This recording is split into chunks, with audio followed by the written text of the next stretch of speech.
प्रणाम ऋषि असुरी, क्या आपकी तपस्या पूर्ण हो गई? अरे कहाँ जा रहे हैं? क्या आप मुझसे क्रोधित हैं? वर्षों से तप में लगा हूं। आंधी, बाढ़, असुर भी मेरे तप को तोड़ने में सक्षम नहीं हुए, किंतु तुम उनसे भी अधिक शक्तिशाली हो। मेरे मौन को तोड़कर मुझे बोलने पर विवश कर दिया। कौन हो तुम बालक? पता चलेगा, किंतु मकरासुर से सामना करने के बाद देखते हैं किसे पिता कहकर पुकारता है वो। तुम विवाहित हो? ना ना ना ना, ना हम विवाहित हैं और ना श्री राम के भक्त हनुमान जी। कथा सुनाने का समय नहीं है। अयोध्या जाकर हनुमान जी को थोड़ा आराम देंगे। उन्हें श्री राम के चरणों से हटाकर मैं और मेरे भैया बैठ जाएंगे। लगता है आप समझे नहीं, रहने दीजिए। आप तप कीजिए और मैं अपनी माता की आज्ञा का पालन कर आपकी रक्षा करता हूँ।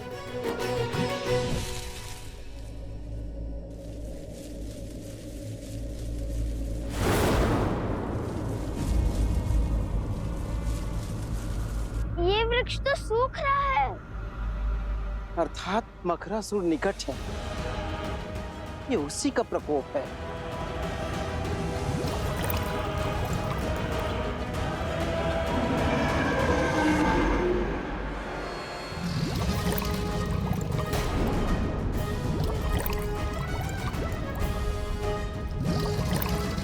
भैया, माता संकट में है।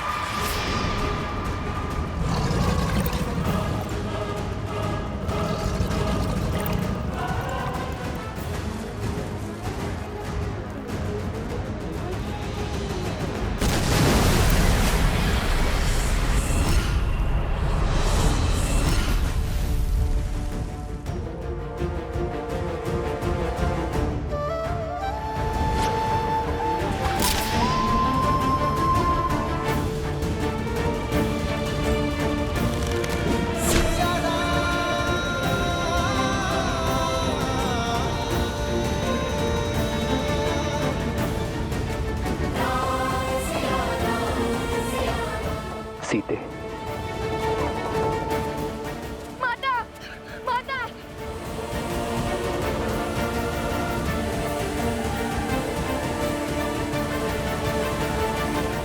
माता, माता, माता। ये कैसा अनर्थ है पिताश्री? देवी सीता मन की शांति पाने निकली थी, वो किस घोर पाश में बंध गई? ये पाश नहीं है पुत्र, मुक्ति का मार्ग है। समाज की मुक्ति, संसार की मुक्ति।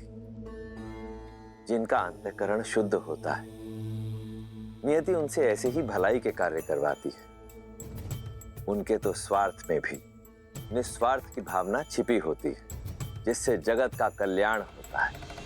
किंतु लवकुश, इस विपदा में कौन करेगा उनकी सहायता? नियति चक्र की अपनी ही गति होती है। हमें धैर्य रखना होगा। उसके पश्चात विधि के इस विधान का कारण तुम्हें भी ज्ञात हो जाएगा। गणेश, मेरे पास आओ पुत्र।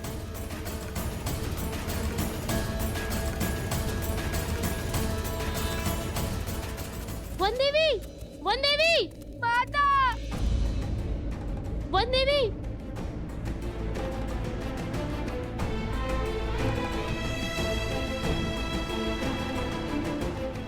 नहीं, आंसू पूछो कुछ नहीं होगा माता को। किंतु जल में तो माता देवी फाल्गु का जाप कर रही है, कुछ नहीं होगा उन्हें। और अब मैं उन्हें बचाने जाऊंगा। देखो, जल में कूदने से कोई लाभ नहीं होगा। जल में मकरासुर की शक्ति का सामना करना असंभव है। उस दुष्ट को हराना है तो उसे उसके साम्राज्य से, इस नदी से बाहर निकालना होगा।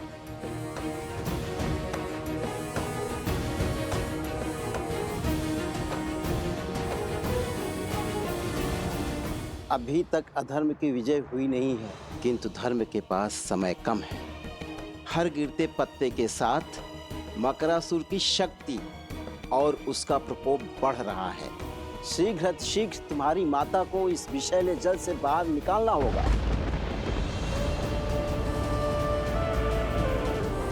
सीते,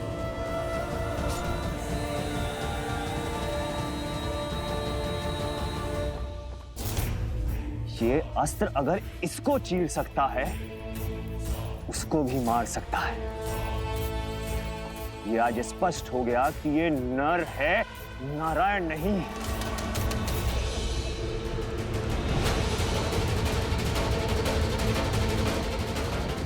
प्रभु,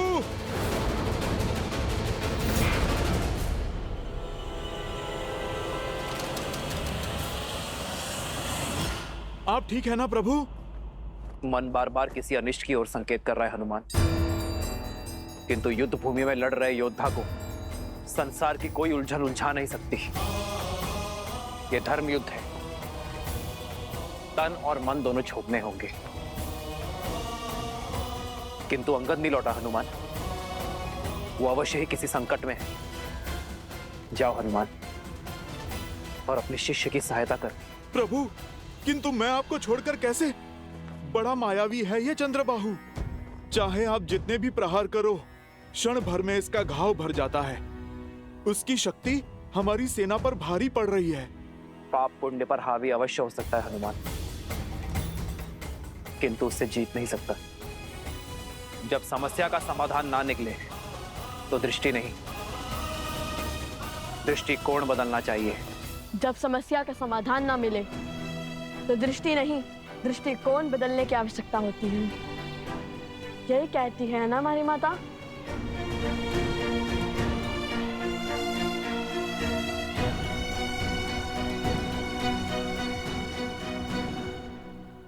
यदि वो जल के भीतर शक्तिशाली है और उसे बाहर लाना संभव है, तो फिर हम जल को उस तक पहुंचने से रोकेंगे, नदी का प्रवाह अवरुद्ध कर देंगे। ये कैसे होगा लव? मुझे तो ये युक्ति भी असंभव लगती है। यह भैया के मुख से निकली बात कभी असंभव नहीं हो सकती।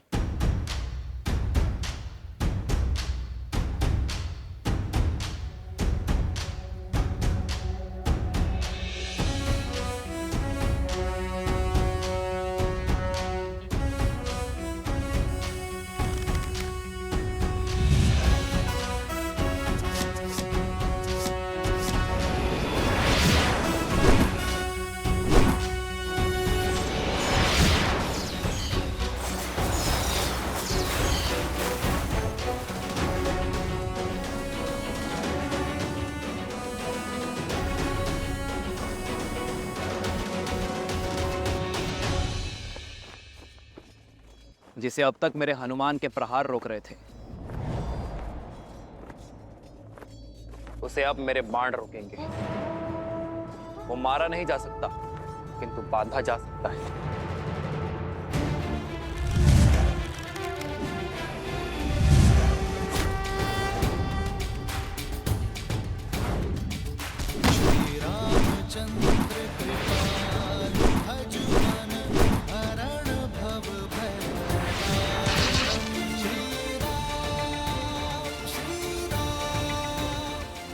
जाओ हनुमान, शीघ्र अतिशीघ्र अंगद को खोजो। जो आज्ञा प्रभु। जाओ।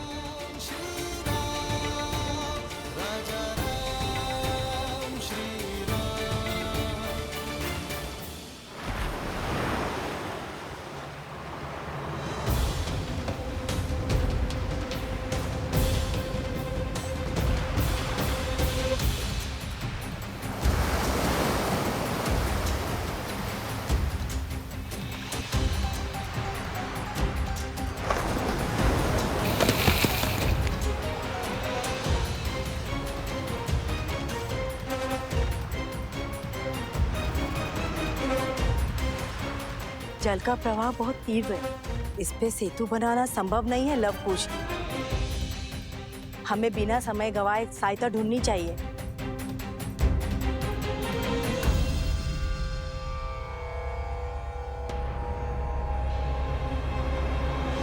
अब हरी पत्तियां कुछ शेष ही रह गई हैं।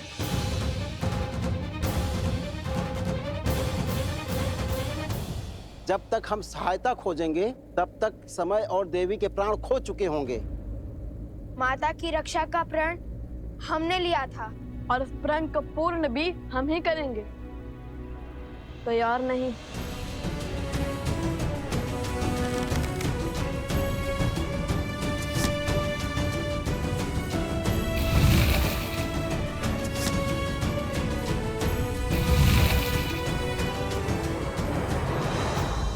आप सब हर बाण पर राम नाम लिखो। राम नाम में शक्ति है, वो सेतु बना सकता है, जल आश्रम तक पहुंचा सकता है, तो जल को रोक भी सकता है। अति उत्तम कुश।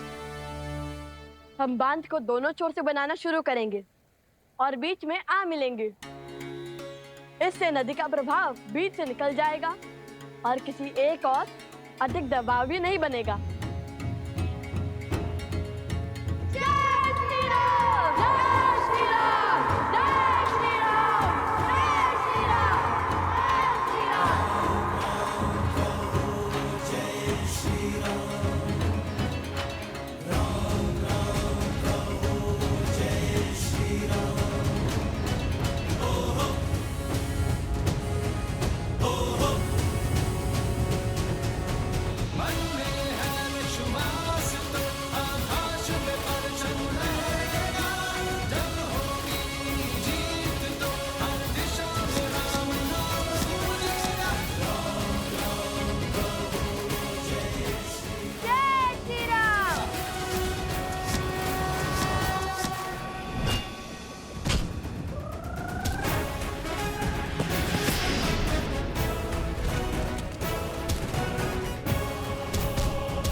अभी भी समय है चंद्रबाहु, आत्मसमर्पण कर दो, अधर्म का मार्ग छोड़ दो, वानर राज सुग्रीव और उसकी पुत्री से क्षमा मांगो।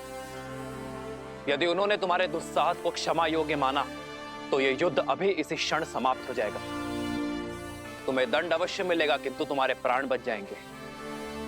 अपने पापों से मुक्त हो जाओगे तुम और तुम्हारे शब्द। पहले मेरे पिता की माया, फिर उनके शब्दों ने तुमसे तुम्हारा बल छीन लिया। जो जो वचन तुमने अपनी पत्नी को दिए थे, उन सबको तोड़ने पर विवश कर दिया। मैं सदा और अपने परिवार का पोषण और कल्याण में रत रहने का वचन देता। मैं सदा निष्ठावान रहूंगा, आपके या आपके परिवार पर आने वाली हर संकट की ढाल बनूंगा। रणनीति में मेरे पिता से हारे, रणभूमि में मुझसे हारोगे। इस संसार में स्त्री की इच्छा के विरुद्ध उसे बांधने, उसका अपहरण करने से बड़ा कोई पाप नहीं। इसलिए कोई भी बल, कोई छल तुम्हें आज बचा नहीं सकता चंद्रबाहु। इसलिए व्यर्थ की बातें छोड़ो, कोई लाभ नहीं है इनका। लाभ तो बंदी बनाने का मुझे भी नहीं है राम। देखो, अंत की ओर बढ़ रही है तुम्हारी सेना। आज अयोध्या के और किष्किंधा के हर एक योद्धा को यही त्रिलोकपुरी में गाड़ दूंगा।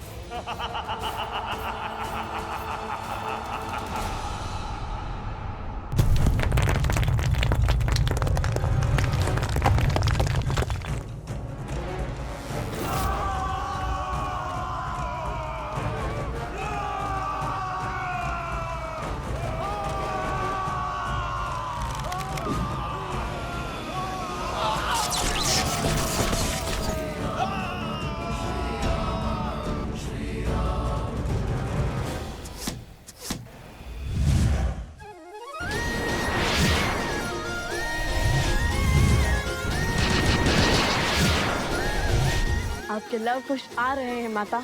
तनिक धैर्य और माता, बाण बनने को है।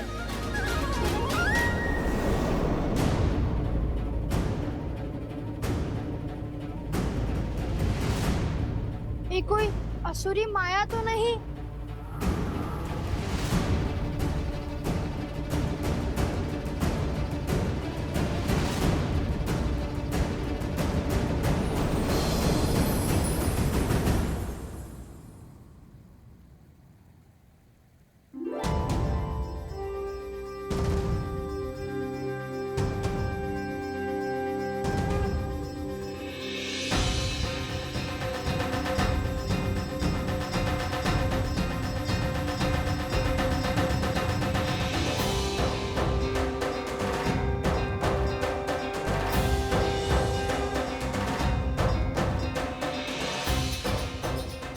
की शीतलता और तन की सौम्यता से तो देवी लग रही है। देवी फल्गु, ऋषि असुरी का प्रणाम स्वीकार करें। देवी फाल्गु?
ओम विदात्मनि विद्याहे हिरण्यगर्भाय धीमहि तत्रो ब्रह्मा प्रचोदयात्।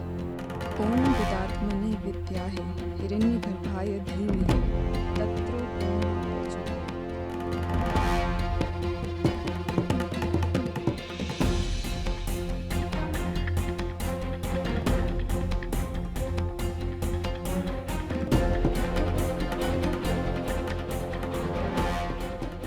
अंगद के यहाँ पे होने का प्रमाण तो मिल गया, किंतु वो स्वयं कहाँ है? अंगद! अंगद! अंगद!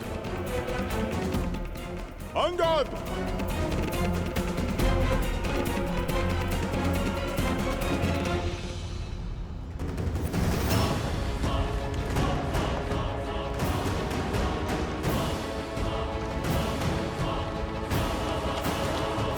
असुरी, ये बांध कभी पूरा नहीं हो सकता।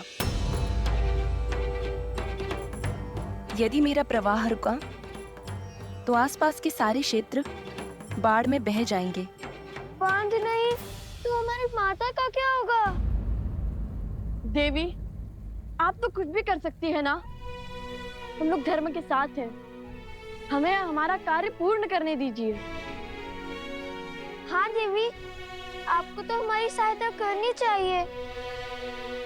जैसे समुद्र देव ने सेतु बनाने के लिए श्री राम का सहयोग किया था, और हम तो श्री राम के सबसे बड़े भक्त हैं, हनुमान जी से भी बड़े। देखिए, मैं तुम्हारी दुविधा समझ सकती हूँ। कर पाती तो सहायता अवश्य करती, किंतु सत्य यही है, मेरे प्रवाह को रोका नहीं जा सकता। आप तो स्वयं माता है, आपके कारण जीवन है। क्या माता के बिना जीवन संभव है? श्री राम के धनुष पर ब्रह्मास्त्र चढ़ चुका था।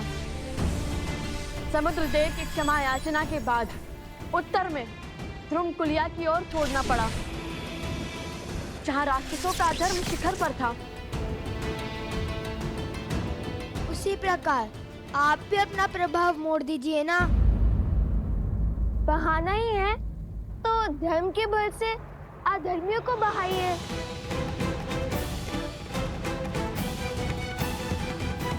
एक स्थान है, यहाँ से उत्तर पश्चिम की ओर महापवित्र सरस्वती नदी की सहायक नदियां, जहाँ असुरों का साम्राज्य फैला है। वो स्थान त्रिलोकपुरी कहलाता है। देवी, आप अपना वेग वहां ले जाइए। किंतु ऐसे कैसे मोड़ लूं अपना प्रवाह? मना मत कीजिए देवी। मान जाइए, आपको हमारी सौगंध। धर्म को हारने मत दीजिए देवी। हमारी वन देवी की रक्षा कीजिए। माता मान जाइए ना।